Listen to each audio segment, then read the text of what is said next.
anche Dante Veneto significa affrontare un tema che di norma non si approfondisce, quindi lo spirito di queste assemblee deve essere anche quello di rinnovare quest'ottica di ricerca e approfondimento, di novità.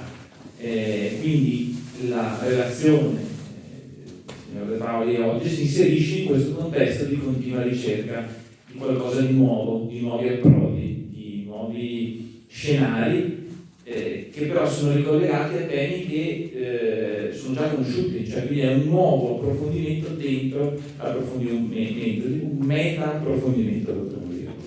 Bene, quindi accogliamo Renato con un applauso.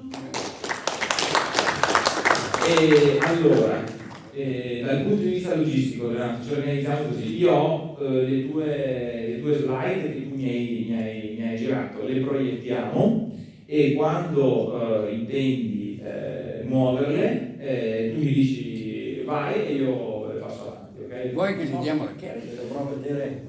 Può farlo lui, con la chiave. Come preferisci? Per me... Io posso darti un aggeggio per mandare avanti le diapositive. Va bene.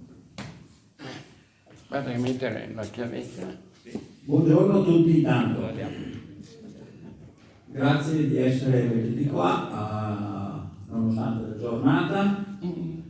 Io sono Renato De Paoli, non sono un accademico e non ho la strumentazione intellettuale per raggiungere le vette del grande geologo che mi ha preceduto, ma fin dall'infanzia o dall'età delle scuole inferiori ho puntato la mia curiosità a proposito di questo tema temerario affrontato da me, e cioè mi ero confrontato col 20° canto del cosiddetto inferno dantesco, e fin da ragazzo ho cominciato a prendere in mano la commedia, che poi divenne divina, tirando questo filo, perché nonostante la mia povertà intellettuale allora come ora,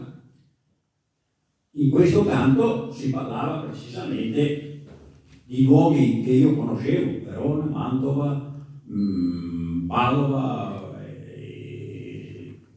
il Tirolo e quant'altro.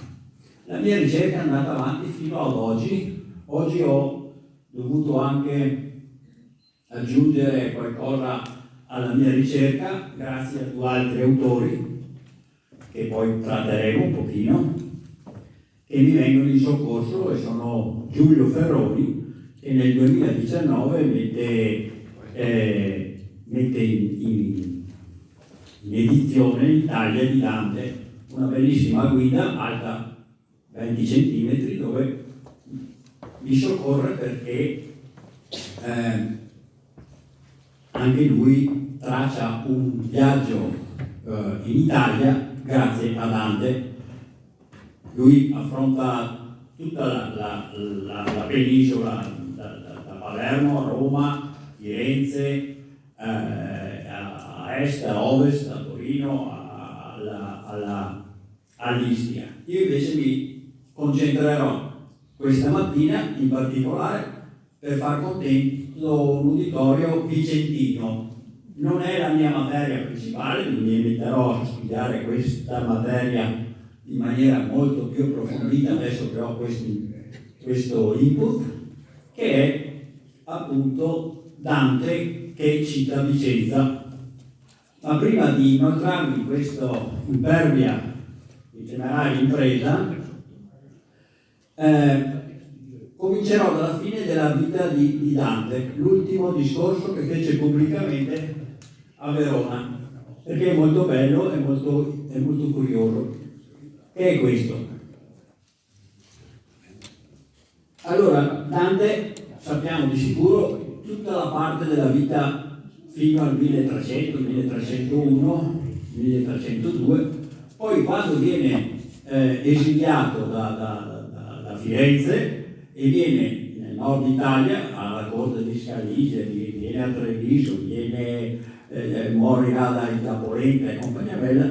Le biografie, per quanto io ne abbia cercate, poche in verità, ma la sua vita da esiliato non l'ho mai trovata in maniera piana, raccontata in maniera sicura. Allora io sono un esploratore di questa vita dantesca, perché so per fortuna che era anche è diventato un mio conterraneo in pratica, onorario, perché è stato alla corte degli Scala per tanti anni, e quello che io affermo, e che lo dice anche la 13ª epistola, ha dedicato il paradiso dantesco della commedia al Cangrande, che è stato anche il suo editore, e lo dice dentro nella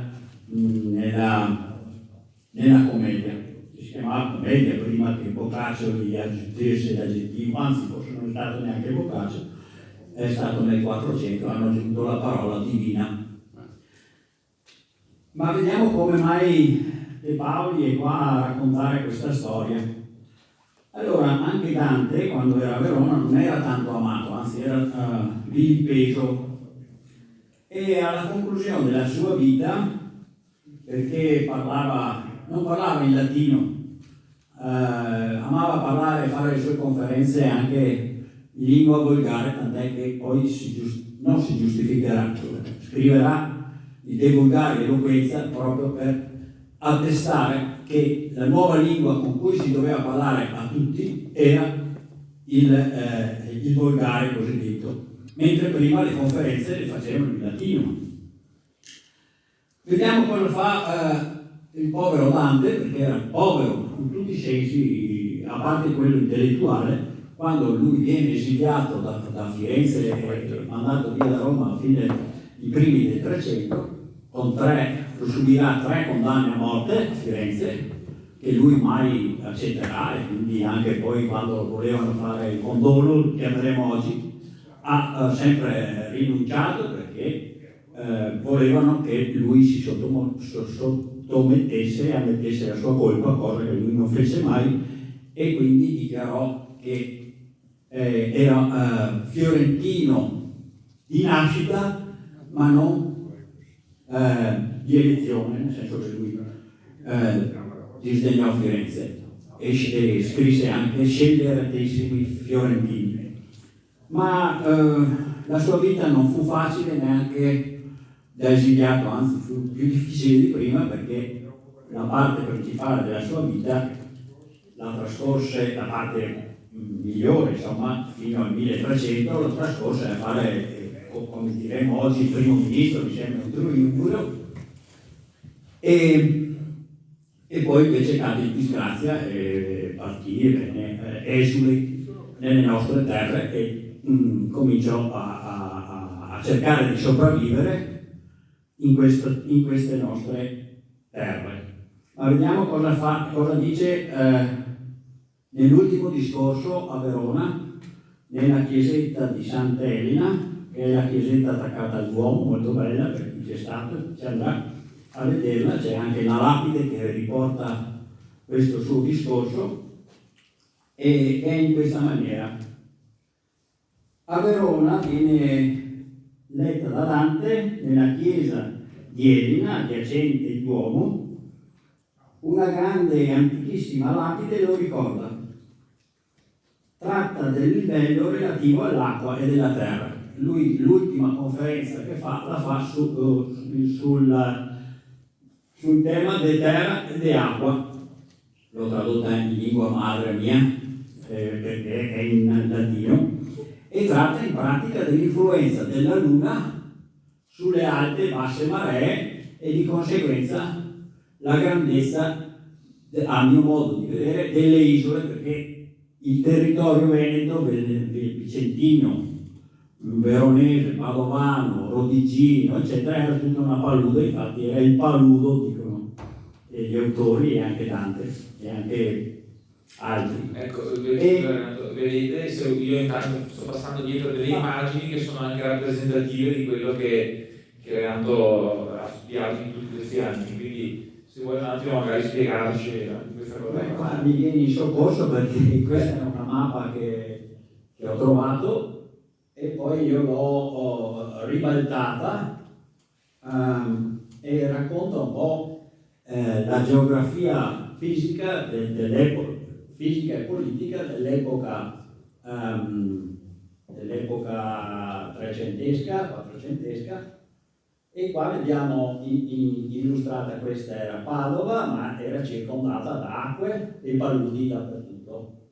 Qui abbiamo Venezia, anche quella era in auge all'epoca, c'era la Serenissima, gloriosa, con una flotta che comandava tutto l'Adriatico fino a Costantinopoli, aveva appena preso nel 1200 Costantinopoli addirittura.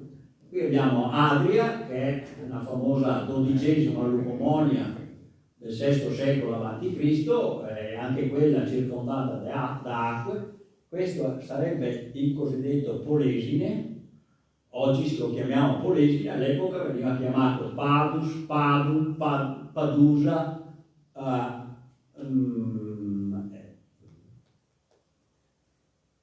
e qua in fondo abbiamo Ravenna. Ravenna non era lontano dai luoghi di Verona, che Verona si troverebbe circa qua. E lui, nei suoi viaggi, nel viaggio che illustrerò dopo nel 20° canto, partirà da Verona, circa qua, e andrà a Peschiera, scenderà giù verso Mantova, racconta sempre lui nel 20° canto cosiddetto dell'inferno, andrà a Mantova, visiterà praticamente l'isola del suo maestro e guida di Virgilio, qui c'è Andres, che è vicina dove sono nato io, altro motivo importante per cui io spiego a me stesso la vita di Dante, per capire cosa ci faceva Virgilio qua, cosa ci faceva Dante qua e cosa ci faccio io qua.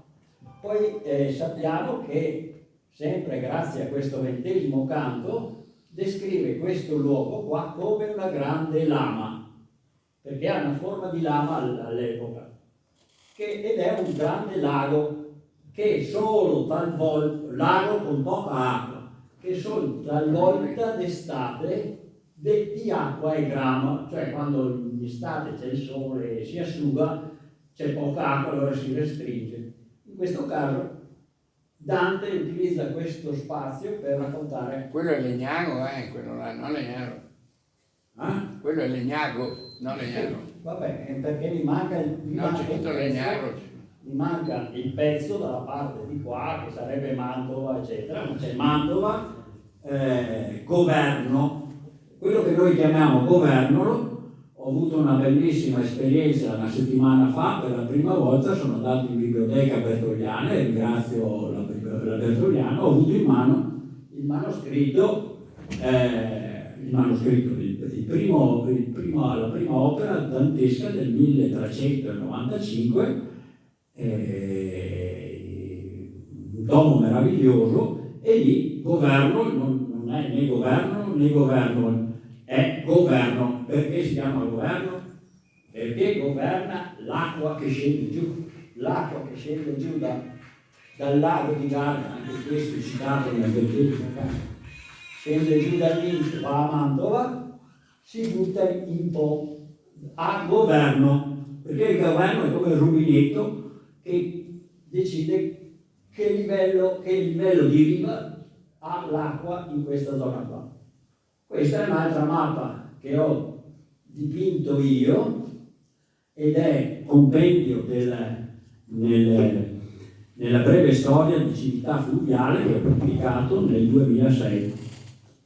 Ma torniamo al saluto che fa il povero Dante ai suoi ospiti a proposito di questa relazione filosofica che presenta. Questa questione filosofica fu definita da me, Dante Alighieri, il minimo dei filosofi, durante il dominio dell'invitto signor Messer Cangrande della Scala, vicario del Sacro Romano Impero, nell'infinita città di Verona, nel tempietto della gloriosa Elena, davanti a tutto il clero veronese, fatta eccezione di alcuni che, ardendo di troppa carità, non accettando gli inviti degli altri e per troppa umiltà, poveri di carità, non accettano gli inviti degli altri per troppa umiltà e poveri di Spirito Santo rifuggono dall'intervenire ai loro discorsi per non sembrare riconoscere l'eccellenza degli altri. Ciò avvenne nell'anno 1320, dalla nascita del nostro Signore Gesù Cristo, nel giorno di domenica, che il suddetto Salvatore nostro, mediamente la sua gloriosa nascita e la sua mirabile resurrezione, ci indicò come giorno da venerare, il quale allora cadeva il 20 gennaio 1320. Allora torniamo a Dante, che noi ce lo raffiguriamo in paradiso, all'inferno e nel purgatorio. Io invece l'ho portato a terra e lo studio comparandolo con altri personaggi dei suoi tempi. Allora ho dovuto esplorare ovviamente Dante, Can Grande, ma era anche contemporaneo a Giotto. Giotto nel 1303-1304 è a Padova a dipingere la cappella degli Scrovegni, che spero che tutti abbiate visto. Se non l'avete vista andatela a vedere, senza andare, no, andate anche a Assisi, che là c'è di più. Ma Giotto a quel tempo lì era ospite a pagamento dagli Scrovegni, una famiglia importante, molto ricca, che anche usuraia, e allora per farsi perdonare dedicano questa chiesa e fanno arrivare Giotto a Padova. E poi anche, come ha citato prima il professor Giolo, ma anche Avanzo, Boccaccio, che era contemporaneo ma era di là degli Appennini. Io invece cercherò di stare di qua degli Appennini e raccontare la nostra storia. Grazie al buon soccorritore Giulio Ferroni, professore della Sapienza di Roma, ci manda queste due terzine a proposito di Vicenza. Paradiso, nono canto, versetto 46, 47 e 48. Ma tosto fia che Padova al palude cangerà l'acqua che Vicenza bagna, per essere al dover genti crude. E poi c'è un altro versetto, un'altra terzina, che così recita: l'inferno, 15° canto, verso 111, 12, 13, 14.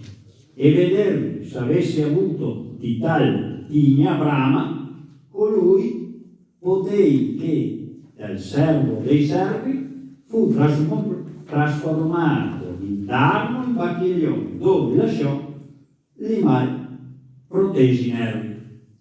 Allora ho dovuto cimentarmi in queste imprese e raccontare un po' cosa sta raccontando qua il buon Ferroni. Ma il buon Ferroni, che anche questo vi auguro di poter prendere come guida, perché lui fa un viaggio proprio con l'automobile, va in giro per tutte le città seguendo proprio canto per canto, terzina per terzina, i luoghi di Dante. E nel suo meraviglioso libro, che io ho per fortuna in prestito dalla Biblioteca Bertoliana, che ringrazio, come ringrazio l'ospitalità di oggi del seminario vescovile, ringrazio l'avvocato Marini, presidente dell'Almus, ringrazio Poli, ringrazio i relatori che mi seguiranno, il professor Avanzo, ringrazio